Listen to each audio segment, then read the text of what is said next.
Here is a green ink by Sailor Studio 160. Let's jump straight to the end with my opinion on this ink. The paper I'm using here is a Maruman Mnemosyne Notebook. Sadly for me, this is another dud in the Sailor Studio line.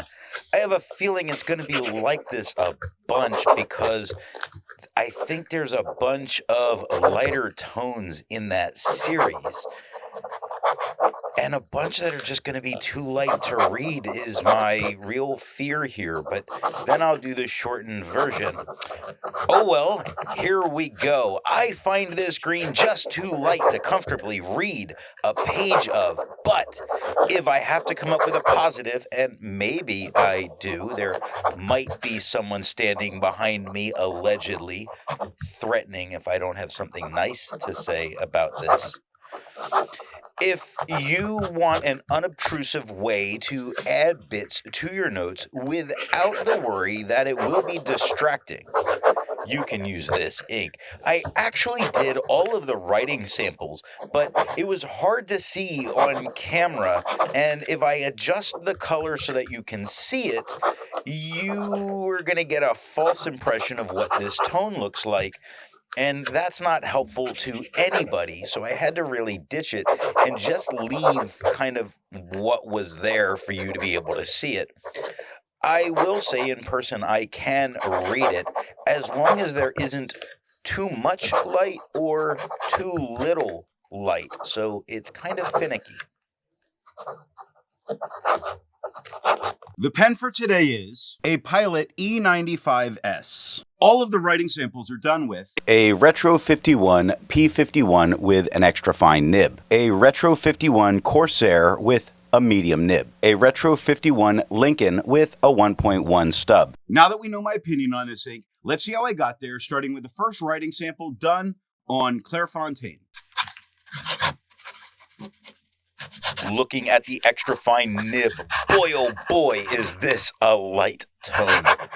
There's no feathering or spread or shade. It is truly a light green. Now, I am aware that there's people out there, I'm assuming, that want the green ink this light. And actually, I do have to assume there's people because I can't see Sailor just putting this out for the sake of putting it out, but boy, this tone feels like they were just trying to round out 100 inks there or something, or round to get to some number in the studio, or maybe there's colors they had no use for and they just put it out. I don't know. This is bad.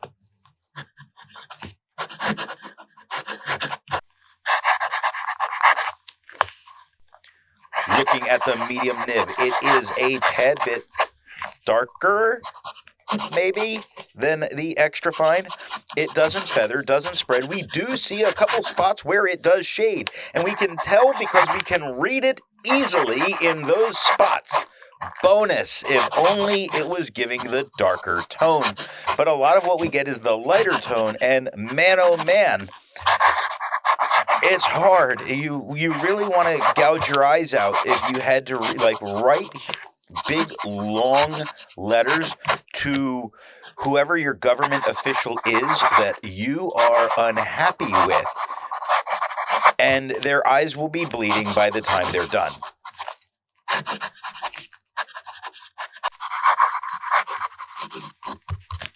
Looking at the stub nib, it is just a tad bit darker than it was with the extra fine, little lighter than it was with the medium, putting it right in that sweet spot of still too light to read. No feathering, no spread, a couple of spots that do get darker, and that's how you know that there's ink on the paper. Oh God, I had all the writing samples. None of them got better than this. This is what you get. As a real surprise, there's no bleeding and no ghosting, considering you can barely see it on the front side of the page. I would be shocked if you could see it back here. Like most inks, this one comes in a bottle.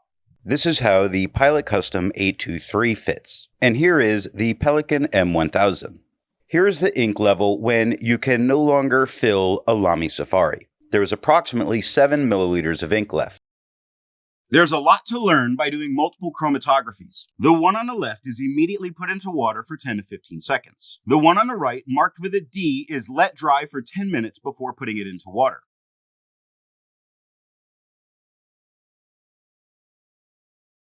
Resistance tests are done to see how this ink can be expected to perform on the page, and more importantly, how hard it may be to clean from your pen. The smear is allowed to dry for 3 days before testing it. The highlighter is on the top left, pen flush is on the top right, 1/3 bleach solution is on the bottom left, and water is on the bottom right. With over 1,000 inks reviewed, let's take a look at some color comparables. Here is Ackerman Dutch Masters number 2. Here is Diamine Apple Glory.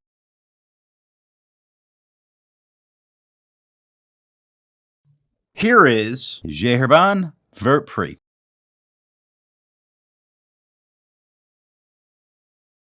Here is Sailor Studio 460. While it's nice to see ink in the same color family, I prefer to find an ink that complements its color on the page. Here is an orange ink by Private Reserve Shoreline Gold. Here is a purple ink by Diamine Purple Pizzazz. Here is a black ink by Sailor Kairoguro. Here is a red ink by Diamine Red Dragon. So what nib and pen do I think are going to give the best writing experience with this ink? The paper I'm using here is yellow Rhodia paper. I feel the only way for me to get a usable tone from this ink is a very wet pen. Not just wet, but very. You got to say with that kind of strain or it's not going to happen. You need to hear the pen straining to force the ink out more. Very wet. Probably medium or broad. Or better yet, put it in somebody else's pen because I am never going to use it again. I hope you got something out of this video, and thanks for watching.